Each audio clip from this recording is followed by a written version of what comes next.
Hello friends, আমি আজ নিমকি বানাবো। তো তার জন্য দেখো 2 কাপ মতো ময়দা নিয়ে নিয়েছি। ময়দার মধ্যে দিয়ে দিলাম নুন, বেকিং সোডা,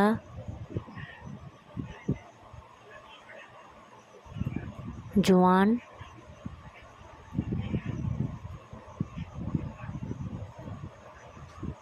আর দিয়ে দিলাম কালো জিরে, পরিমাণ মতো তেল। তো এবার এটা আমি ভালো করে মাখিয়ে নেব, খুব ভালো করে মেখে নেব।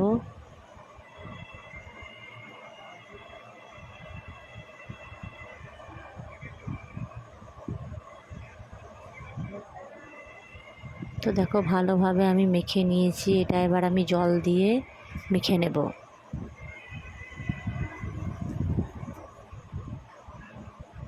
তো জল দিয়ে আমি ভালো করে মেখে নিলাম। এটা এবার 1 ঘন্টা মতো রেখে দেবো। তো 1 ঘন্টা হয়ে গেল। এটা আমি ছোট্ট ছোট্ট করে কেটে নেব।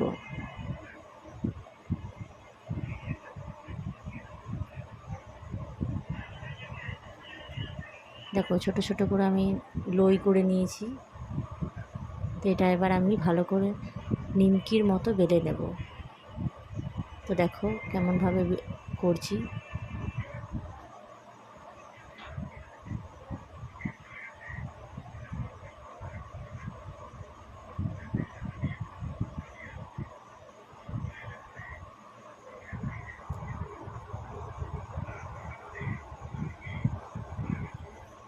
তো বেলা হয়ে গেল। এবার আমি গ্যাসটা ধরিয়ে কড়াইয়ের মধ্যে তেল দিয়ে কড়াইটা চাপিয়ে দিলাম।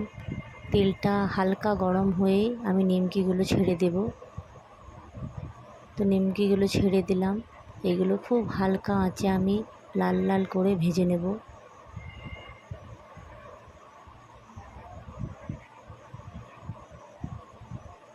দেখো লাল লাল করে আমি ভেজে নিয়েছি। তো এরকমভাবে আমি সবগুলো আস্তে আস্তে ভেজে নেব। তো ভাজা হয়ে গেল। কেমন লাগছে দেখো, আর খুব মুচমুচে হয়েছে।